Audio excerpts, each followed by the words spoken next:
Larry Jacobson is a leading authority on non-fiscal retirement planning. He successfully transitioned from CEO to sailor and achieved his dream of sailing around the world. Not accepting that retirement is a time to stop growing, he coaches clients to discover untapped passions beyond their previous career.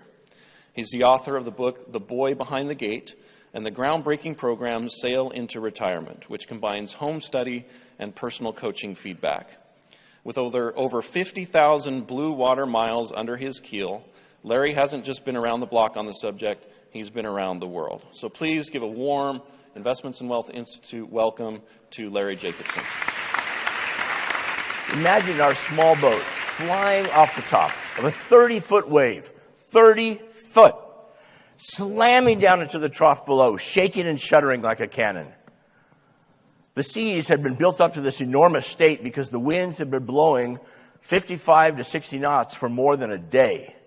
And the seas were not only huge, they were steep, steeper than I've ever seen before, and they were coming fast. I remember counting 1,001, 1,002, 1,003, and bam, we'd be hit by another one.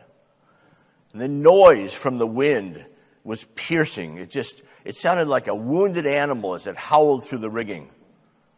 And the noise was exhausting, and we were exhausted. We had been up for more than a day, and I was starting to hallucinate. I was seeing walls and images of mountains in front of us, and I was hearing voices in my head. More voices than I usually hear in my head. It was cold, we were shivering, and we were alone. There's no Saudi Arabian or Egyptian Coast Guard that you can call for help or advice. All I really wanted to do was go down below, crawl into a bunk, pull the covers up over my eyes, and wish it all away. And so was I scared then? Well, I don't use that word for that day. I use terrified for that one. But all of those events pale in comparison to the fear that I experienced on a cold, crisp December morning when I sailed out beneath the Golden Gate Bridge, turned south, and headed for places unknown. Because that's the day I left my life behind. And it was scarier than all the pirates, dragons, and storms put together. So today I'm going to share with you some information, some tools, and some methods for you to help your clients answer some of these questions. So it's going to be fun and learning combined. There are 3 phases to all transitions. First of all transitions begin with an end. I know this sounds counterintuitive, but it's true. This is the time period when you're identifying what we are losing and learning how to manage those losses. It's knowing what is truly over and being left behind and what parts we can take with us into our new identity. The second phase is the neutral zone. And the neutral zone is the in-between time. It's when the old is gone, but the new isn't here yet. It's the time between our past identity and our new identity. If it was a job we lost, well, this would be the job search. It's the time between the end and the new beginning. It's when a door is closed, but the window hasn't opened yet. In retirement terms, it's the search. And we search, we wait, we hope, we explore, we try different things. It's when we ask ourselves, gee, what do I see myself doing? Where do I see myself living? What do I want to do? Phase 3 is the beginning. This is when we're filled with excitement and passion and optimism, and the birds are chirping, and Julie Andrews comes running up over the hillside singing "The Hills Are Alive," and there's music in the air, and everything is more vibrant and clear. In retirement terms, it's a new beginning. Hopefully, it is something that will give you purpose and fulfillment, and for some, that feeling that you're part of something larger than yourself.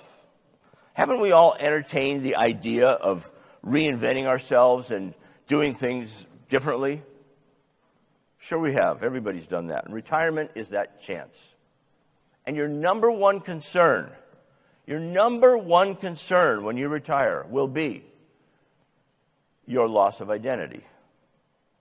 And that's why you and me and your clients and everybody else needs a non-financial retirement plan. One that defines retirement the way you want and provides a life of purpose and fulfillment. Now, I'm not suggesting that everybody go out and join the Peace Corps and change the world.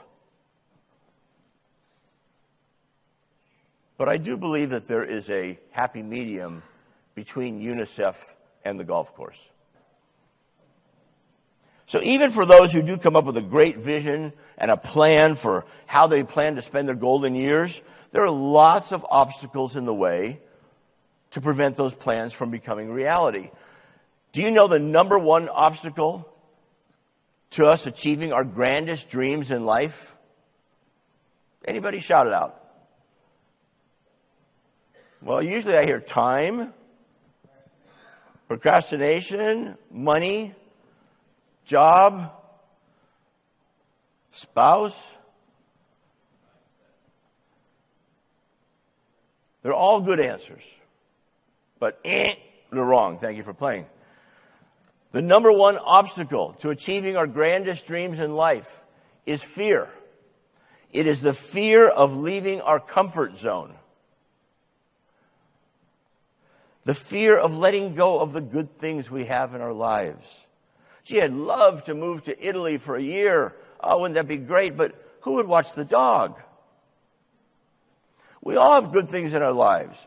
We all have careers, income, security, homes, identities, kids, grandkids, dogs, cats, golf on Saturdays, yoga on Thursdays, air conditioning, cars. All reasons not to take risks. Not only do we fear giving up the good for the great, but we fear losing those elements of that good, secure life. We also fear going down the wrong path. What if I go this way and choose this as my next Encore, but I should have gone this way? Well, the answer to that is there are no wrong paths. And we fear that the risk might not be worth the reward. But we all know the rules. Especially you. No risk, no reward. Usually, bigger the risk, bigger the reward. And while retirement isn't risk-free, although you're trying your best to make it risk-free, but it's not risk-free, but it's certainly not the end. And that's the key here. Retirement is not the end. It's not over. Instead, retirement must be seen as opportunity. It's like a do-over. Remember do-overs when you were a kid playing baseball? Right? It would land on the line, the ball, or it wouldn't, and you'd say, do-over. Part of our life is always in transition. We have to get comfortable with that. But if we know that there are 3 phases to them, then that can make us comfortable because we know there's a fresh start coming in whatever that transition is.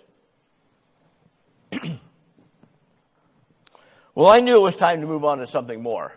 I knew that there was a higher calling for me more than just making my own dreams come true.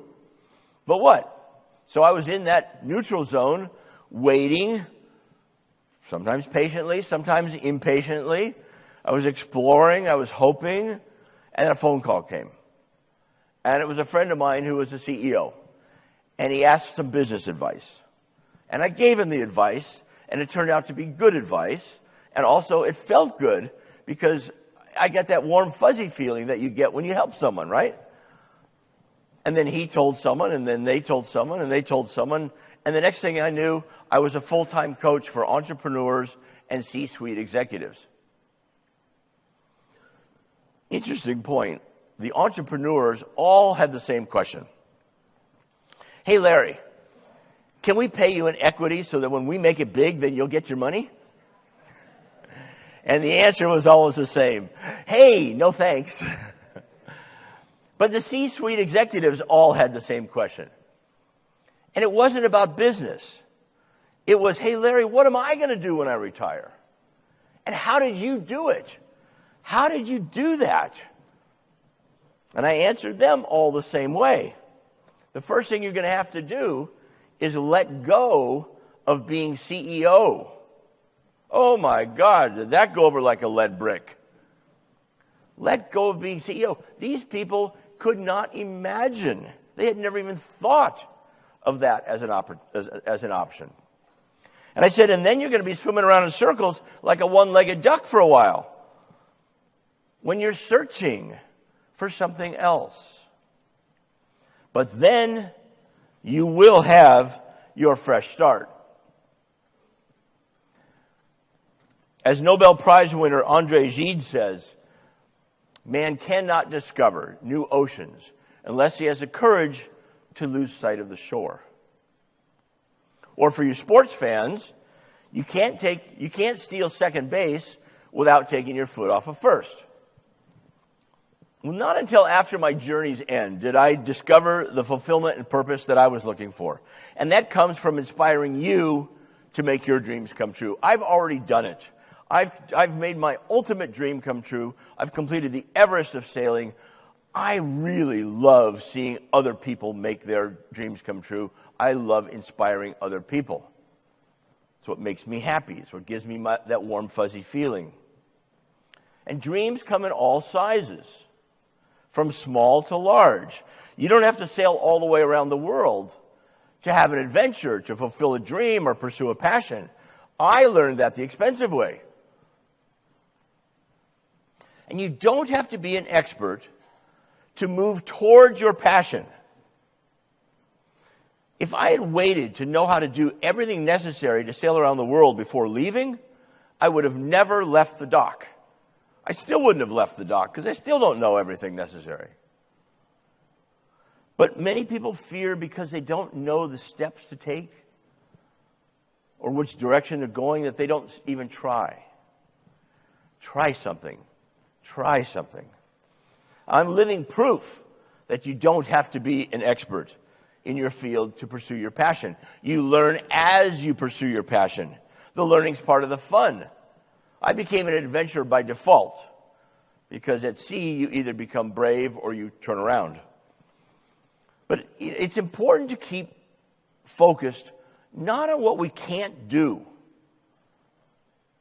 but what we can do. And I'm a believer that we can do just about anything we set our minds to. If you want to learn to play guitar, pick up a guitar and start strumming. If you want to be a writer, are you writing?